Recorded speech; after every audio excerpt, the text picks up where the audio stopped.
Good morning and Boker Tov. Welcome back to our Living with Emunah series. It's great to be together again. And as always, I want to thank our Emunah series for the year sponsors, Drs. Avi and Bella Morgan, deeply indebted for your generosity, who sponsored the series in memory of our dear and beloved friend, Rabbi Dr. Brian Gabbett, Baruch Tzvi ben Ruvain Nassan, who was an embodiment of all the things that we learn about and teach about. The truth is, each and every week I could just stay here and tell stories about Brian Gabbett, and that would be the ultimate lessons of living with Emunah and leaving this world with Emunah. He was and continues to be a great source of inspiration to all of us.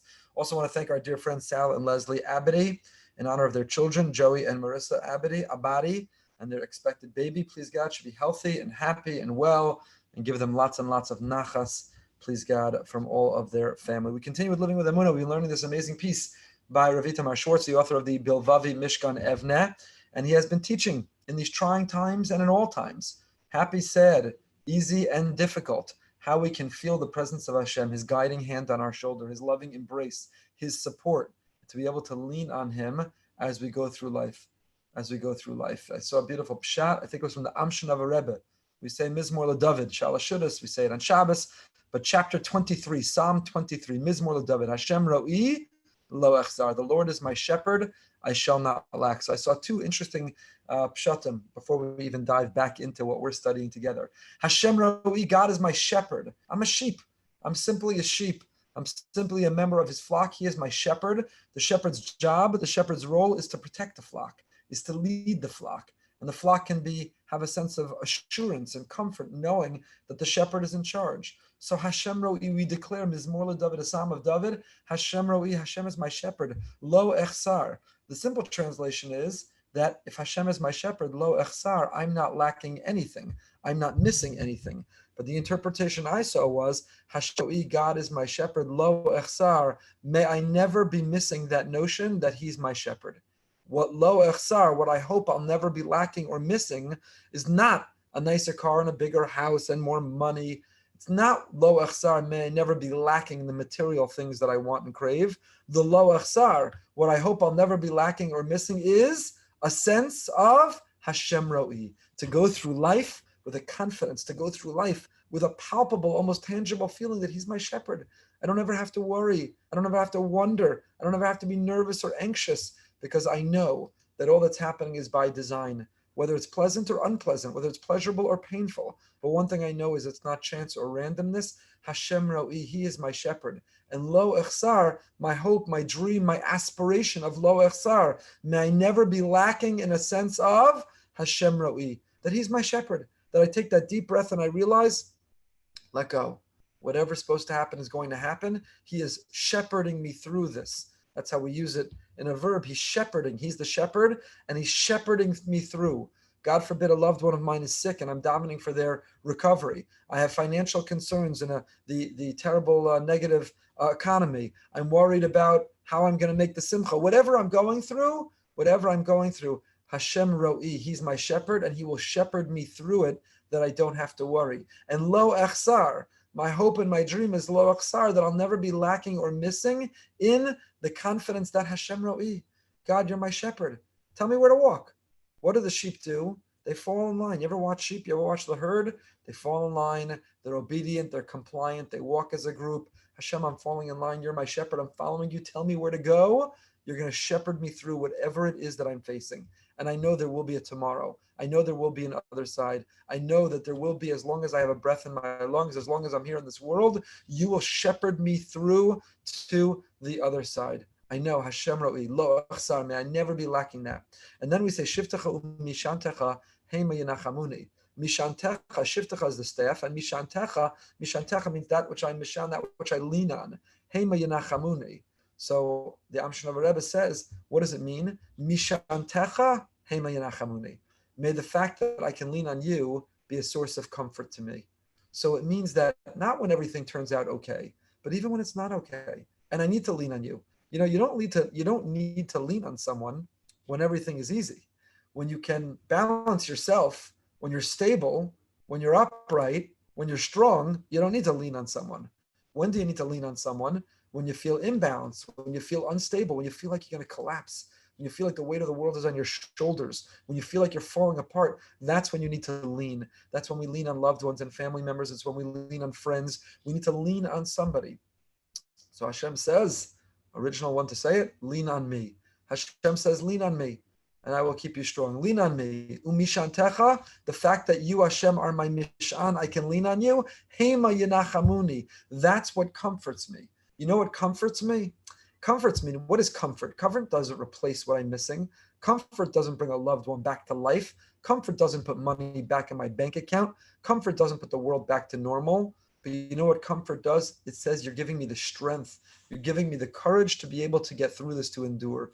So mishantecha, the fact that you are my mishan, that I can lean on you, hema yenachamuni, that's what I take comfort in. That's what gives me comfort. That's what comforts me. It gives me the strength. It gives me the capacity. It gives me the courage to be able to get through whatever I need to. Anyway, I happened to see that last week, so I wanted to share that with you. Hashem ro'i, Hashem, you're my shepherd.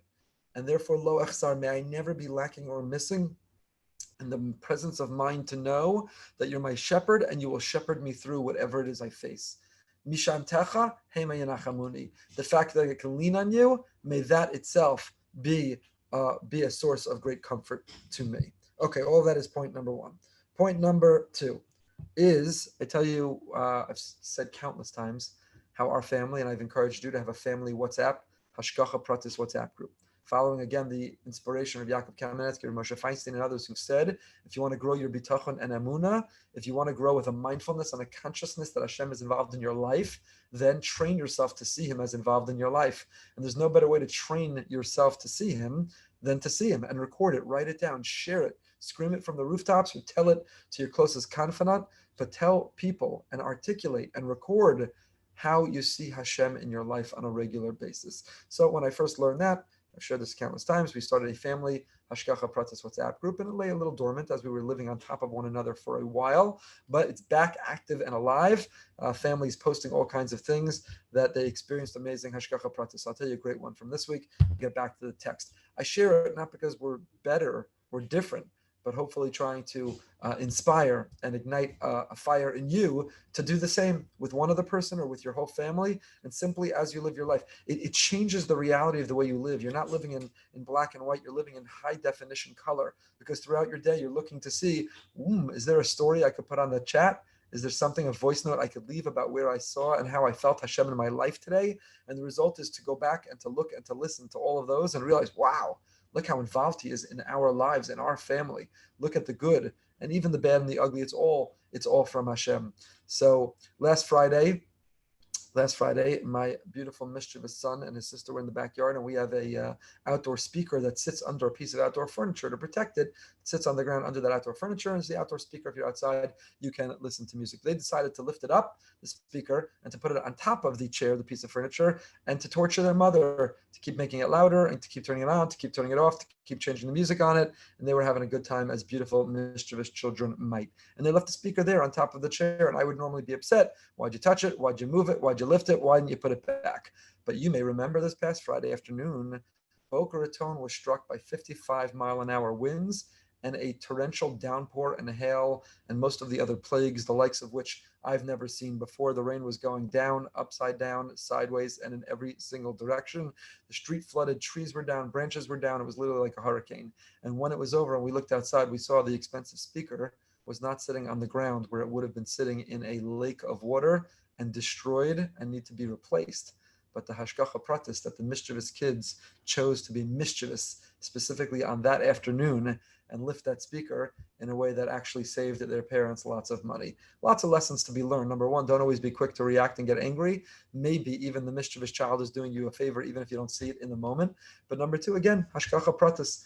What Hashgacha Pratis? That was the day they chose to be mischievous with that device in a way that actually saved us that device, because otherwise it would have been underwater and utterly destroyed. Okay, back to our text.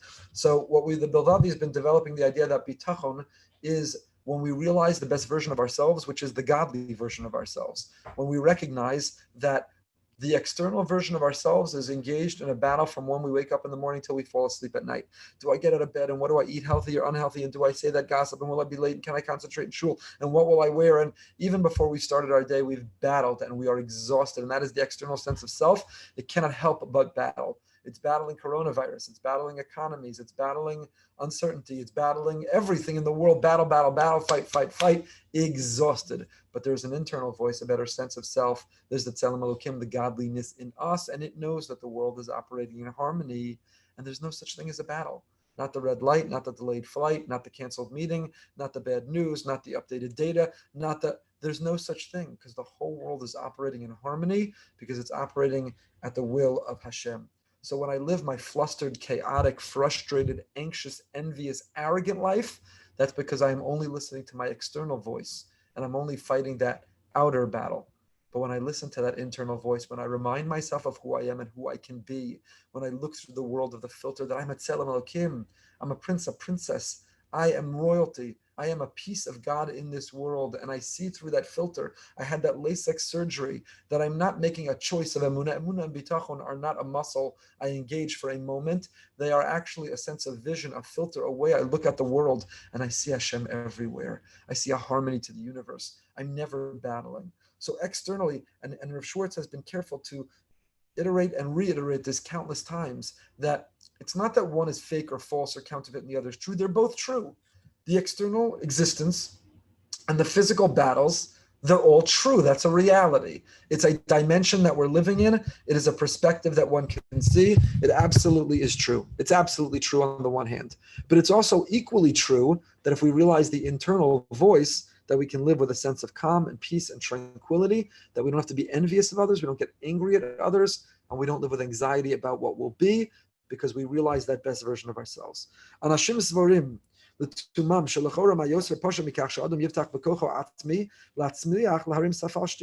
we talked about when you're lifting the cup to drink and it slips out of your hands. So we start and we operate. The default, the assumption is that my muscles will work and my joints will work and my grip will work, and I can lift a cup and engage it to my lips and I'll be able to take a sip, and I don't even give a thought to it. It's so natural. It's so taken for granted. It's such a given that I'm not even present in doing it, because I just assume it. But a person who really thinks realizes that, you know what? Every muscle that responds to the neurological impulse from my brain, every time it doesn't slip out of my hands, every time I take a drink and I ingest and I digest and I eliminate, the whole process from beginning to end, from A to Z, none of it is a given. And it's all only by the graciousness of God go I. And only when it slips out of your hand and do you realize I've lost my grip. I'm struggling with, what's that called? Arthritis.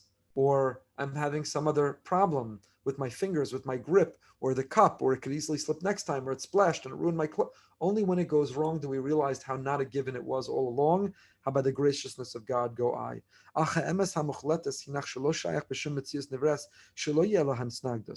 The truth is, there's nothing in our life that there's no equal and opposing force. I'm trying to lift the cup to drink. You know what the opposing force is called? Again, I'm giving the most basic example. This time I have a cup. I have my cup of now cold coffee, thanks to thermodynamics, entropy, now cold. I have my cup of coffee, and I lift it to my lips to drink. And the fact that I can lift it, you'll say, there's no hisnagdus, there's no opposition. That's the easiest thing. There's no battle. The answer is there is an opposition. You know what the opposition is to lifting the cup? A little something called gravity. Gravity is actually pulling the cup down, while I am opposing that force by trying to lift it up. Who is going to win, me or gravity? Well, there's a difference between a 400-pound dumbbell and a cup of coffee. The cup of coffee, my life history has taught me that I'm going to win. Now, my 8-month-old grandson tries to lift the cup of coffee. It might as well be a 400-pound dumbbell for him. His history teaches him, or hasn't taught him yet, just teaches the people who have to clean up after him, that he probably won't win then. Right there, the gravity is still a much greater force on him. But I've lived my life 45 years now. So after the 8th month, I've been successfully able to lift the cup, and I say, is there something challenging me? Is there an opposing force? Am I battling when I try to lift the cup to drink the coffee? If you would ask me that before I were learning this section, I would have said, absolutely not. But the more you think about it, yes, there's gravity, there's inertia, there's grip, there's the muscle and the fibers and the neurons and the joints, and there's a million things that I'm battling just to successfully lift a cup of coffee and take a sip and start my day. That's the reality. So a person needs to know there's only one thing on the entire planet, there's only one thing in the universe, there's only one thing in the cosmos that we don't have to battle. And you know what that is? HaKadosh Baruch Hu. Everything, from waking up and getting out of bed, from lifting the cup of coffee, from everything of our faculties working, from things going on time, or everything operating the way we want, is a battle. There's only one thing that we don't have to battle. There's only one thing that has no hisnagdus, and that is HaKadosh Baruch Hu, the Almighty Himself. Al ken gam kasher adam nigash lebetza pu'ulos pshutos lechora hakoach haboteach lo amur lios miyuchas liyicholaso atzmis ki mitzad adam ein ze bilti min hanim nashu yikasho lahafik es ritzono lepoel. Ela machmas chisaron madas v'izbonenus ha'adam kiviyachol gonev u'miaches b'dimyon la'atzmas kocha shel HaKadosh Baruch Hu she'ein lo misnagdim. So you know what? Only HaKadosh Baruch Hu faces no battles. Only HaKadosh Baruch Hu, everything is exactly the way He wants. He wills it, is exactly the way He wishes. For human beings, for us finite mere mortals, everything technically is a battle. So when I live my life absent the consciousness that I need Hashem's help to succeed in anything I do, when I live my life with an arrogance and with an assumption that I'm not needing to battle even in some small way, then I'm actually competing with Hashem. I think I'm Hashem.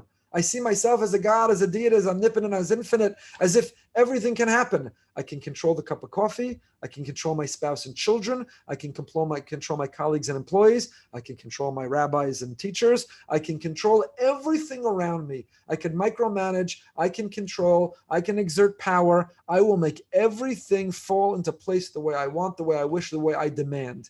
You know what you're doing when you do that? You are actually a heretic. You're actually an idolater. You're a pagan. Who's the source of your idolatry, your paganism? Not some external statue. You're worshiping yourself. When you think you can micromanage and you can control and you're a dictator dictating terms to everything around you, and you think that you deserve and you are entitled to live with no opposition, with no battling, not making space or room for things like gravity or for things like other opinions. When you live that way, you are competing with Hashem. You are denying or depriving Hashem. You are actually a pagan idolater. Gonev, you're stealing, and you are relating in your imagination as if you have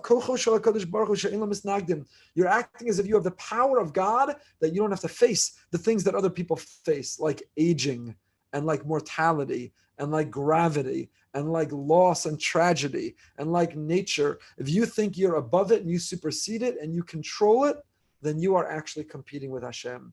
The first admission, the first concession to belief in Hashem is to realize not only that He exists, but also that He is unique, exclusive, and singular, that only for Him is there no hisnagdus. Only for God is there nothing that He has to face or compete or confront. Only for God does everything happen the way He wants. For the rest of us mere mortals, from when we wake up in the morning until we fall asleep at night, and even throughout our sleep to sleep through a night successfully, which the older you get, the more you don't take for granted. But even while you're asleep, I used to say from when you wake up till you fall asleep, because I used to sleep like a baby, but now I sleep like a baby, up every few minutes. You sleep like a baby. So even while you sleep, you can't take for granted. You're facing opposition in hisnagdus, and it's not simple and it's not easy. So a person has to know that only by the graciousness of goodness of God go I. Will I fall asleep? Will I stay asleep? Will I be rested from my sleep? Will I wake up? Will I be able to overcome the urge to eat the wrong thing, say the wrong thing, do the wrong thing? Will I be successful in every effort, in every attempt, and every initiative I take? In everything I face, I have potential opposition and battle, and it's only with Hashem. And when I arrogantly think I won't or I don't have to, when I think I can control and micromanage, then I have knocked out God. And that's what Rav Schwartz is telling us, is a false sense of self-assurance and self-esteem and self-pride. If it just means I know what I'm good at and I'm grateful to God for those gifts and now I use them to advance His interest, then there's nothing wrong with it. But if I think it empowers me or it leaves me in some position that I don't need Him or that I won't face any opposition to what I want, then it's a terrible, terrible mistake. Zoe hataya shel koach haboteach shebenefesh shevemakom leftoch b'makor amiti b'bal koach shebeemes ein lo shum hisnagdus hadam yaches la'atzmos hakoach hazeh. So again, it's so critically important to understand and to know. I have inside of me two voices. I have my external voice, my animal voice that thinks I'm in charge, I'm in control, I'm entitled, that sees me as battling all the things that are going on in life and that I deserve to not have to battle. I should be able to micromanage and control. And that is the inferior part of me. That is the worst part of me. That is the animal part of me. But I also have inside me a Tselem Elokim, I also have inside me a unique and singular expression of Hashem in this world. Each and every one of us is a piece of Him. And Rav Tzadok HaKohen writes in Tzidkas HaTzadik that just like a person, just like a Yid, a Jew has to have Emunah in Hashem, you also have to have Emunah in yourself. Where do I get Emunah in myself? Moda'ani ends, Rabba Emunah Secha. Your faith, God, is great. Whose faith is God great in? We have faith in God. Who does God have faith in? He has faith in us.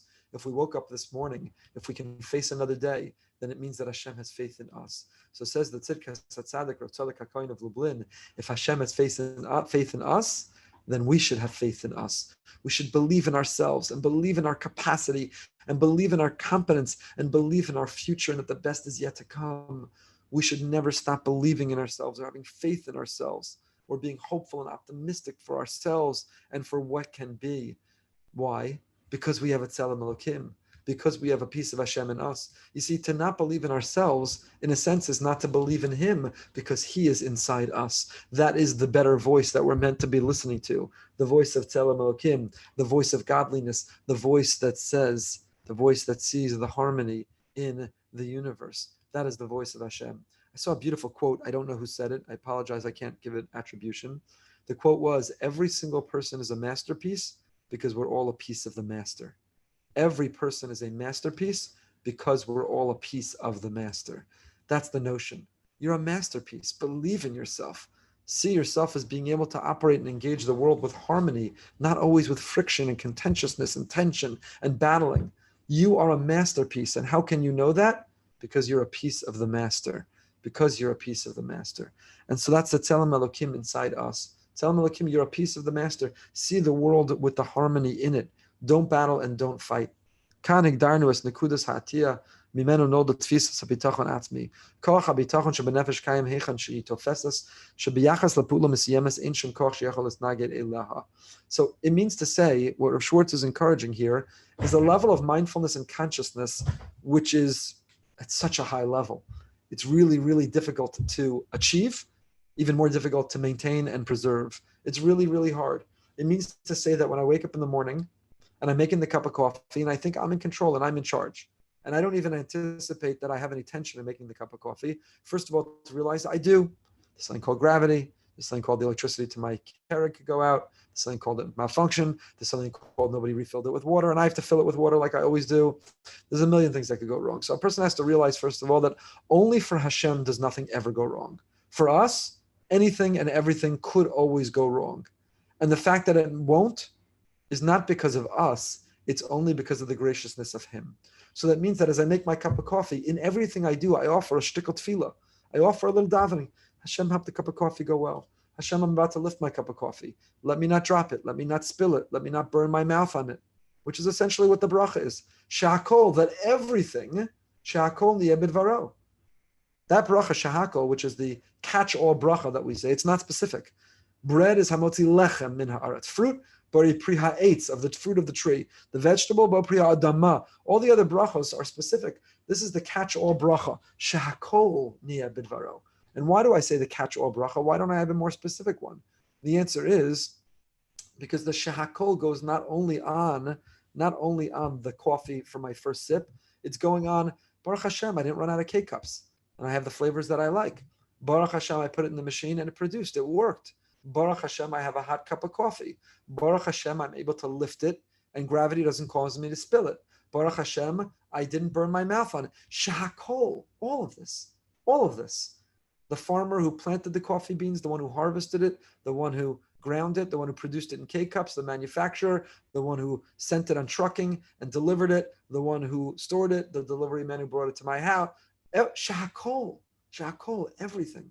Niyeh b'dvaro. It's all your will, Hashem.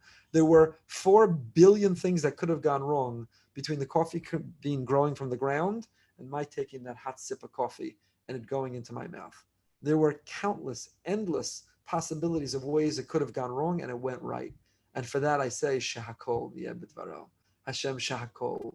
All those ways it could have gone wrong and it went right. So first of all, is a level of consciousness and mindfulness and awareness of what could go wrong. Don't feel entitled that everything has to go right. A lot could go wrong. But number 2, the fact that when it goes right, it doesn't go right because you're in charge and you're in control.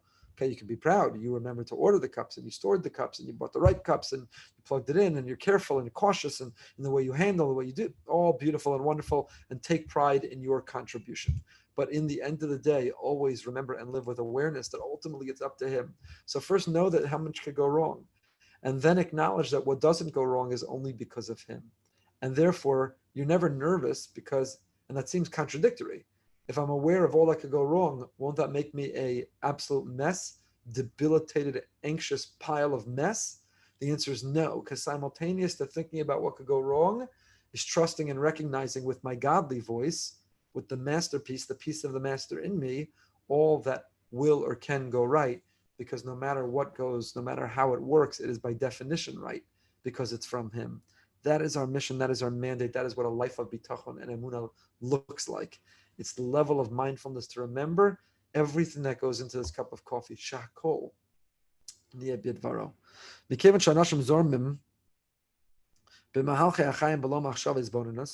Most people go through the flow of life without thinking. Harvard psychologists found, I think it was 50% of the time that we're doing something, 49 point something percent of the time that we're doing something, our mind is actually elsewhere. Half of the time that we're doing something, we're thinking about something else. So half of you have me right now streaming on your device, but you're probably doing something else. That's what the statistics say, and that's probably why your cameras are off, and I don't blame you. You're multitasking or you are actually doing something else altogether. I'm just joking. But half the time that we're doing something, we're actually doing something else. We're not present, we're not mindful, we're not engaged, we're not conscious, and therefore we're literally not hearing the people around us. They're speaking to us, and we're only hearing them at best superficially. It's not actually penetrating, we're not absorbing, we're not understanding, we're not thinking, we're not following up, we're not asking. It's not moving us and transforming us. Half of the experiences we have are only superficial. They're so shallow because we're multitasking, because we're not really present in anything that we're doing. That is a plague of our generation. It's the gift of technology, but the plague of technology. The fact that we're not fully mindful or present in anything that we're doing. We're struggling. And why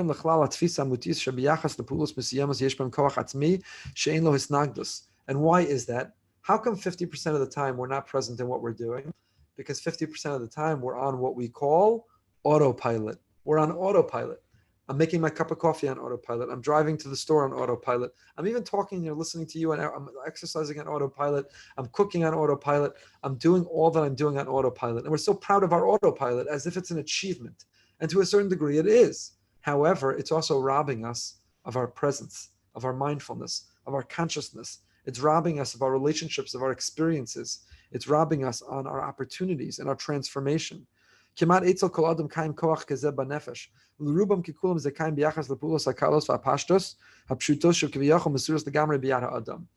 most people, we think I'm on autopilot, face opposition when washing the dishes, opposition when driving to the store, facing hisnagdus, opposition when I'm lifting my cup of coffee. What are you talking about? What in the world are you talking about? I'm on autopilot. Not only am I not facing obstacles or opposition, I'm not even thinking about it. I'm on total autopilot while I'm doing it. But that's a mistake. It's a terrible mistake. So what does the autopilot loosely translate to? I'm on autopilot means I'm on auto. I'm on trusting in me. I'm on thinking I have it handled. I'm on thinking that I'm in control. I'm on thinking that it's all up to me, that I'm entitled to it going the way I want. That's what autopilot loosely translates to. I'm in control. It's all up to me. I've got it covered. I'm entitled to it happening the way I want. That's essentially what I'm saying when I say autopilot.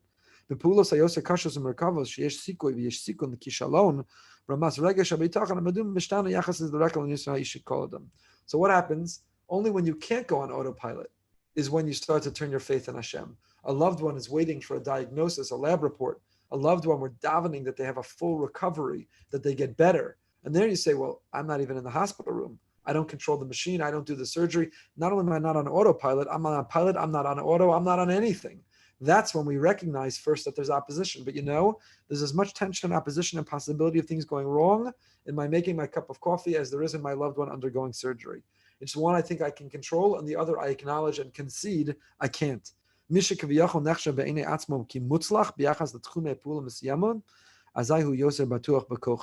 Our